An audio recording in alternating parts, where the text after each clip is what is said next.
나 자신을 선포합니다. 나는 그리스도입니다. 나는 그리스도입니다. 옆 사람을 축복합니다. 하나님과의 약속은 지켜야 합니다. 하나님과의 약속은 지켜야 합니다. 여러분은 얼마나 약속을 지키며 살아가고 계십니까? 사람과 사람이 약속을 합니다. 그 약속을 지키기 위해서 열심히 애씁니다. 우리는 회사를 다니면 기업과 내가 약속을 하는 거죠. 내가 어떻게 일을 하겠습니다. 그 약속을 지키지 않으면 회사에서 나가라고 합니다. 사람과 사람과의 약속을 지키지 아니하면 그 사람과 사람과의 관계도 파괴가 됩니다. 하나님은 우리에게 말씀하셨습니다. 약속하셨습니다. 생육하고 번성하고 땅에 충만하고 땅을 정복하고 모든 만물을 다스리라. 하나님의 약속이에요. 그러나 그 약속이 우리가 지켜야 할 약속도 있습니다. 그것은 선악을 알게 한 나무의 열매는 먹어서는 안 됩니다. 그 약속은 꼭 지켜야 해요. 그 약속을 지키지 아니하면 하나님이 우리에게 허락하신 낙원, 이 거룩한 에덴 동산에서 쫓아냄을 당할 수밖에 없습니다. 우리도 마찬가지입니다. 우리가 하나님의 말씀의 약속을 왜 알아야 합니까? 그 약속을 지켜 행할 때에 우리는 하나님의 거룩한 마지막 그곳, 영원한 천국으로 갈 수 있는 믿음의 길이 될 수 있습니다. 예전에는 무임승차라는 게 있었습니다. 그래서 기차를 탈 때에 표 없이 그냥 타버립니다. 근데 영문이 돌아다니면서 검사를 하죠. 표가 있는지 없는지. 없으면 그 사람은 내려야 합니다. 그 사람은 몇 배를 물어야 합니다. 그것은 약속이기 때문에 그렇습니다. 하나님과의 약속, 정말로 그 약속을 지켜야 합니다. 할렐루야. 역사를 축복합니다. 다시 한번 합니다. 하나님과의 약속은 지켜야 합니다. 하나님과의 약속은 지켜야 합니다. 그래서 오늘 약속은 지켜야 합니다 라는 제목으로 말씀을 전할 때에 여러분의 삶에 왜 약속을 지켜야 하고 그 약속을 지켰을 때 하나님께서 여호수아와 이스라엘 백성에게 어떠한 축복을 주었고 또한 그 약속을 지키는 우리들에게 어떠한 은혜와 복을 주실 것인가 함께 말씀을 통하여 나아갈 수 있는 귀한 시간 되시기를 주의 이름으로 축원합니다. 고사성어 중에 자업자득이라는 말이 있습니다. 자업자득, 스스로 지은다는 스스로 거둔다. 즉 어제의 삶의 모습이 오늘 나의 삶의 모습이 되고요. 오늘 나의 삶의 모습이 내일의 삶의 모습이 됩니다. 자업자득은 우리가 당할 수밖에 없는 환경, 여건입니다. 그러면 그걸로 끝날 것이냐? 아닙니다. 때로는 하나님의 은혜가 필요합니다. 우리가 지난주 말씀을 이어서 보면 기브온 족속은 가나안 족속임에도 불구하고 자신들이 살려고 꾀를 내어 여호수아와 회중의 족장들을 속여서 여호와의 이름으로 조약을 맺습니다. 이 여호수아와 이 지도자들, 백성들의 장로들, 회중의 이 족장들은요, 이 조약을 잘못 체결함을 통해서 어려움을 당합니다. 하나님의 말씀에 불순종한 게 돼버리고요. 또한 백성들 입장에서는 아니 좀 잘 알아보고 그러지, 잘 물어보고 그러지, 당신들이 지도자로 쓰임받는데 왜 이렇게 성급한 조약을 맺어서 가나안 족속과 이 조약을 체결합니까? 그런데 이 조약을 체결함에 있어서 그 체결한 이후에 이 체결이 그래도 좀 하나님의 순탄한 은혜 가운데 되기 위해서 그들에게 또 다른 제약을 합니다. 그것은 그냥 조약으로 끝나는 것이 아니라 이 기브온 족속들이 이스라엘 회중을 위해서 나무를 패며 물을 기르며 또한 여호와의 제단을 위해서 나무를 패며 물을 깃는 일, 즉 종으로 그들을 전락시킵니다. 그래도 기브온 족속은 괜찮은 거예요. 왜요? 진멸당할 위기에서 구원함을 받았기 때문에요. 그런데 문제가 되는 사람들이 있습니다. 그것은 누구냐? 가나안 족속들입니다. 이 가나안 족속들이 함께 모여서 그들이 회의를 했잖아요. 남부 가나안 지역들이 모여서 야 우리가 이제 이스라엘 백성들이 쳐들어와서 이 땅을 점령해 나가는데 우리도 함께 싸워봐야지 않겠느냐 하면서 회의를 했단 말이에요. 그래서 싸우기로 결단했습니다. 그런데 기브온 족속이 갑자기 파친 조약으로 이스라엘 가운데 들어가 버린 거예요. 그러면 가나안에 있는 그 남부에 있는 족속들은 문제가 되잖아요. 왜 문제가 되느냐? 기브온 족속이 자신들을 배신했기 때문에. 하나의 배신이 이루어지면 또 다른 배신이 이루어질 수 있기 때문에 배신한 자를 처단해야 합니다. 이것이 공동체의 하나의 규율이죠. 그래서 그들이 어떻게 합니까? 2절이요. 크게 두려워하였으니 이는 기브온은 왕도와 같은 큰 성읍이요 아이보다 크고 그 사람들은 다 강함이라. 기브온 족속이 힘이 없기 때문에 작은 나라이기 때문에 작은 도시이기 때문에 한 게 아니에요. 성경을 보면 기브온은 왕도와 같은 큰 성읍이라, 즉 왕이 다스리는 큰 도시, 수도와 같은 큰 도시였다는 거예요. 그래서 아이 성보다 더 컸대요. 그리고 기브온 사람들은 무능력한 사람들이 아닙니다. 유한 사람들이 아니었어요. 그들은 성경을 말할 때 그들은 강하다, 그들은 힘이 세다, 그들은 용사였다 라고 말하고 있는 거예요. 그런데 그들이 갑자기 화친죄악으로 이스라엘에 붙어버린 거예요. 그럼 나머지는 어떻게 하라고요? 나머지 족속들은 어떻게 하라고요? 희한하지요. 때리는 시어머니보다 말리는 시누이가 더 밉다는 거예요. 이러면 안 되는데, 그죠? 시어머니랑 좋은 관계가 맺었는데 하여튼 그래요. 속담은 그랬단 말이에요. 지금 이스라엘이 쳐들어왔지만 쳐들어온 이스라엘보다 더 미운 것은 기브온 족속인 거예요. 왜요? 자기들은 자기와 연합을 했잖아요.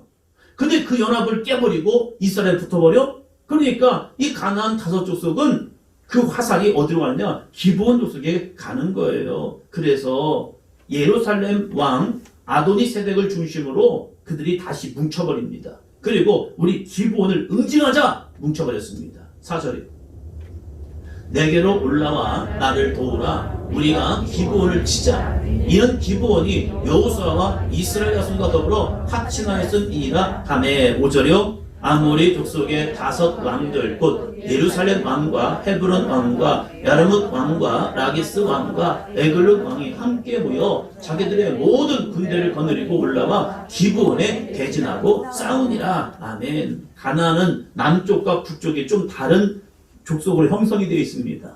그런데 이제 여호수아와 이스라엘 백성들이 처음에 중간을 쳐버리고 그리고 남쪽으로 조금씩 내려오기 시작하는 거예요. 그러니까 남부 지역에 있는 족속들이 하나의 연합체가 되어서 뭉쳐서 이들이 이스라엘과 여호수아를 대적하여 싸우려고 하고 있습니다.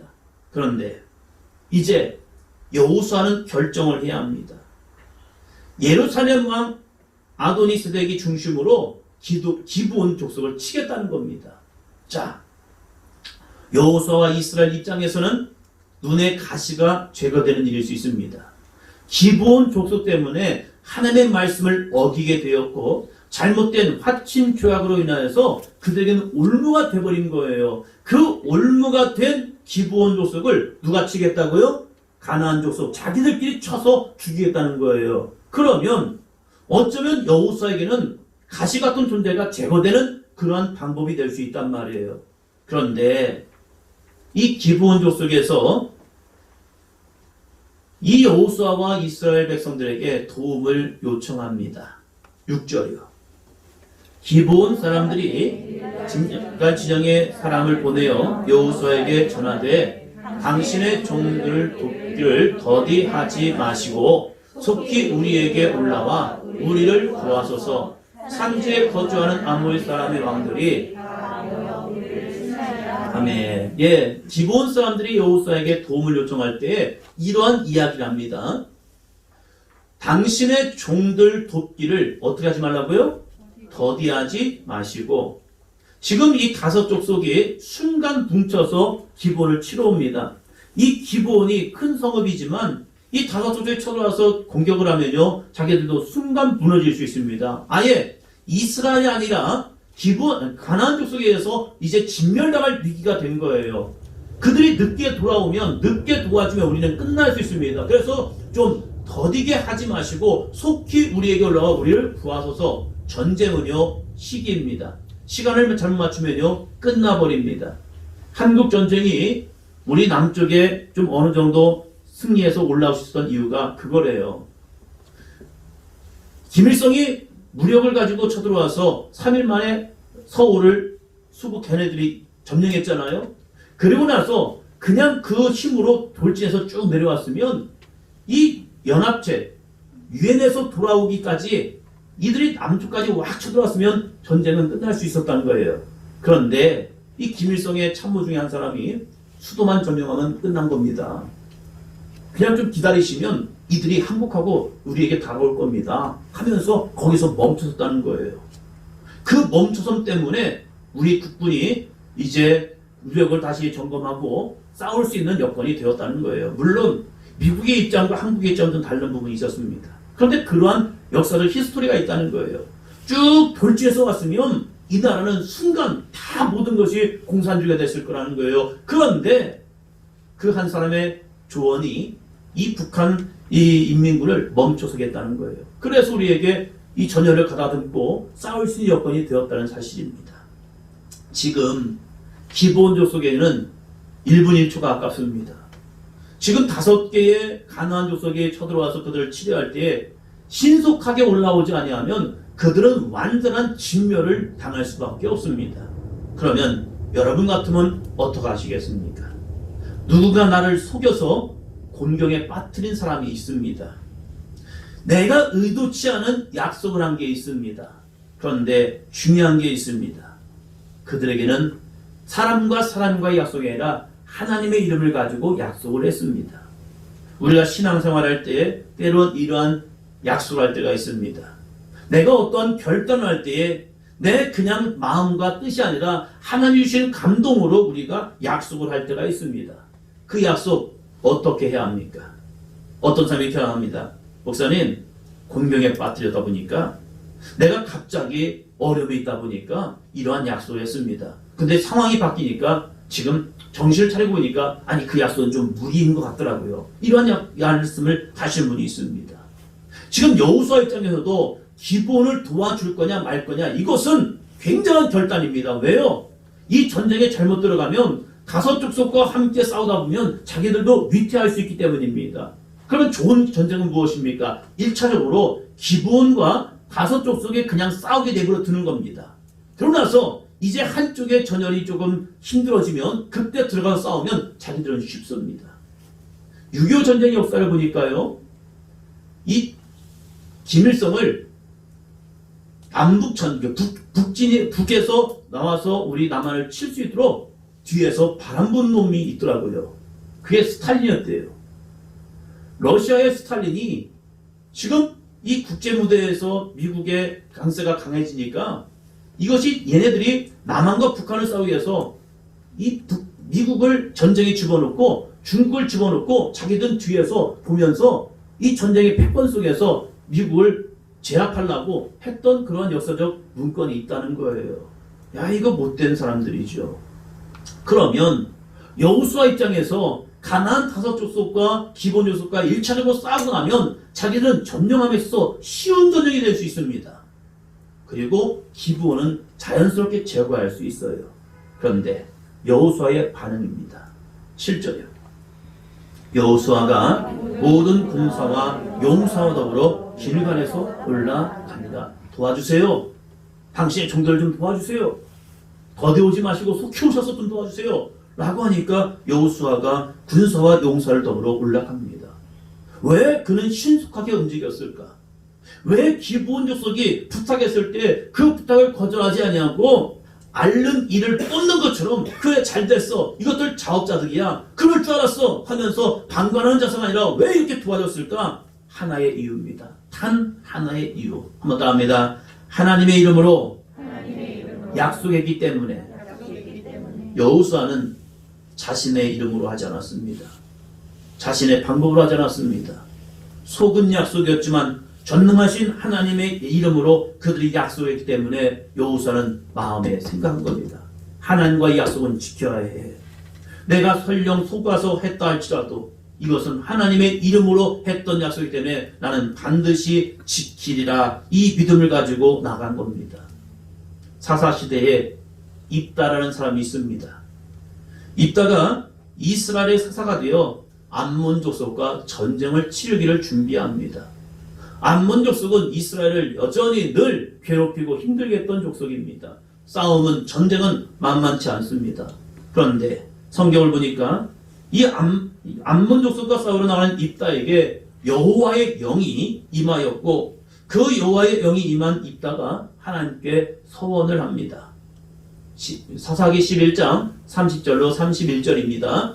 그가 여호와께 서원하여 이르되 주께서 과연 암몬 자손을 내 손에 넘겨주시면 내가 암몬 자손에게서 평안히 돌아올 때에 누구든지 내 집의 문에서 나와서 나를 영접하는 그는 여호와께 돌릴 것이니 내가 그를 번제물로 드리겠나이다 하니라. 아멘. 어떠한 사람들은 이 서원 자체가 잘못되었다라고 말하기도 합니다. 그런데 왜 입다가 이런 서원을 했느냐? 전쟁이 그만큼 위중하였고 전쟁을 나가는 사람들은요 자신의 죽음을 담보로 나가는 겁니다. 그 담보로 나가는 이스라엘 백성들 앞에서 자기도 헌신을 약속하는 겁니다. 우리가 이 전쟁에서 승리하고 돌아온다면 내 집에서 나를 영접하는 그를 여호와께 돌릴 것이니 그를 번제로 드릴 것이다. 전쟁은 승리하였습니다. 일단은 그 승리의 기쁨을 가지고 집으로 돌아옵니다. 돌아오는 길에 전쟁의 승리의 소식이 먼저 집으로 전달이 되었습니다. 아빠가 승리했답니다. 남편이 승리했답니다. 그런데 그 집에서 그를 가장 먼저 맞이한 사람이 바로 무난동녀 입다의 딸이었습니다. 아빠의 승전 소식을 듣고 소고를 잡고 춤추며 아빠를 영접합니다. 전쟁은 승리로 끝났습니다. 그러면 자신의 무난동녀 외딸 이 딸이 자기를 맞이할 때 서원 지켜야 합니까? 말아야 합니까? 전쟁은 끝났어요. 입다 입장에서는 이거 잘못된 서원이야. 내가 감정에 의해서 했던 서원이야. 내가 하나님과 약속을 잘못한 거야. 나 이 전쟁 승리 끝났으니까 이제 하나님과 약속은 없는 거야. 하지 않습니다. 자신의 딸이 자신을 맞이하는 모습을 통하여서 그는 자신의 옷을 찢어버립니다. 야, 이게 큰일 났구나. 하나님께 서원했지만 그 서원을 지키려고 했더니 자신에게 있는 희생이 너무 큰 거예요. 큰일 났다. 이 딸을 어떻게 할 것인가? 아니, 승리하고 돌아온 아빠가 갑자기 옷을 찢으면서 통곡하는 겁니다. 그 모습을 딸이 보고 아버지에게 묻습니다. 아빠, 웬일이십니까? 아버지 승리하셨다면서요. 근데 그 이야기를 해줍니다. 그런데 그 딸이 더 대단합니다. 아버지께서 하나님과 서원한 것은 반드시 지켜야 합니다. 내가 그 아버지의 약속을 지키기 위해서 내가 기꺼이 아버지의 희생물이 되어주겠습니다. 사사시대에 이런 무모한 것 같은 이러한 약속을 하고 그 약속을 지켜내는 입다와 그의 딸. 이 성경이 우리에게 하고 싶은 말은 무엇입니까? 사사시대를 보면요. 한번 따라해 주시기 바랍니다. 자기 생각에 옳은 대로. 사사시대의 역사는요. 한마디로 말하면 자기 생각에 옳은 대로입니다. 생각하고 싶을 때 생각하고 예배 드리고 싶을 때 예배 드리고 하나님의 약속을 지키고 싶을 때 지키고 힘들고 어려워지고 환경이 달라지면 하나님 잠깐만요. 아니 하나님 너무하셔요. 왜 나한테 이러세요? 하면서 자기 생각에 옳은 대로 이랬다 저랬다 흥했다 쇠했다 그리고 하나님을 예배했다 예배하지 않았다. 자기 생각에 옳은 대로 오늘은 이런 날이니까 하나님 예배하고 오늘은 저런 날이니까 하나님 예배할 필요 없어. 왜요? 바쁘거든요. 많은 사람과 약속했거든요. 그래서 자기 생각에 옳은 대로 자기 유익한 대로 시간을 쓰고 환경을 쓰고 물질을 쓰면서 했던 시대가 바로 사사시 시대였다는 거예요. 그런데 입다는요. 자신의 딸을 기꺼이 자신의 민족을 살리기 위해서 하나님께 서원하였고 그 서원이 응답되는 순간 하나님과 약속도 끝까지 지켜나가는 입다의 신앙. 그의 딸은 죽었습니다. 그러나 하나님과 약속이 얼마나 엄중한지를 입다를 통하여 증거되고 있다는 사실입니다. 그의 딸은 죽었으나 그들의 믿음은 하나님 앞에 합당한 믿음이 된 거예요. 이것이 장차 하나님께서 자신의 독생자 예수 그리스도를 우리들을 살리기 위해서 약속했던 그 말씀, 세상 죄를 지고 가는 하나님의 어린 양으로서 돌아가시는 예수 그리스도의 모습을 이 입다의 삶을 통하여 우리에게 증거되고 있다는 사실입니다. 그들은 죽었습니다. 그러나 그들의 믿음은 우리에게 온전한 믿음에 대해서 온전한 신앙에 대해서 말씀하고 있다는 사실입니다. 이제 여호수아로 다시 돌아갑니다. 하나님의 이름으로 한 약속을 지키러 올라가는 여호수아. 어쩌면 이것은 피할 수 있고 좀 기다릴 수 있는 그러한 모습이었지만 이 여호수아는 자신이 하나님의 이름으로 기본 약속과 약속을 했기 때문에 그 약속을 지키러 올라갑니다. 그때 하나님이 그를 다시 만나서 말씀하십니다. 8절이요. 그때에 여호와께서 여호수아에게 이르시되 그들을 두려워하지 말라. 내가 그들을 내 손에 넘겨주었으니 그들 중에서 한 사람도 너를 당할 자 없으리라 하신지라. 여호수아도 약속을 지키러 나가는 겁니다. 그 약속을 지키러 나가는 여호수아에게 하나님이 다시 약속합니다. 여호수아야, 그들을 두려워하지 마. 그리고 내 손에 그들을 넘겨주었다. 그들 중에 한 사람도 너를 당할 자 없으리라. 만만치 않은 전쟁이었음에도 불구하고 하나님의 약속의 말씀을 의지하여 나아갑니다. 왜 그 약속을 당했느냐? 지난주에 말씀드렸죠. 길갈과 기브온 족속이 한 40km 떨어졌답니다. 관진이가 휴가를 나서 왔습니다. 이 군대에서 가장 훈련의 피크는요, 행군입니다. 말씀드렸죠. 행군, 저녁 먹고 시작해서 아침 해 뜰 때까지 하는 것이 행군, 그 40km 갈 수 있습니다. 이스라엘 백성들이 밤에 나가지 아니하면 아침이 되면 동이 트면 이제 5 가나안 족속들이 기브온을 완전히 전멸시켜 버릴 겁니다. 지금 위급합니다. 지금 급한 상황입니다. 여호수아가 동이 틀 때까지 기다린 것이 아니라 자신들의 군사를 가지고 밤에 이동해 버리는 겁니다. 가나안의 5 족속은 이스라엘 백성들이 올 줄은 몰랐습니다. 밤이 새도록 올 줄은 몰랐어요. 왜요? 자기들의 일이 아니니까. 그러나 여호수아는 힘들고 어렵지만 백성을 독려하여 야, 우리 도와주러 가자. 하나님과의 조약이다. 하나님의 이름으로는 맹세다.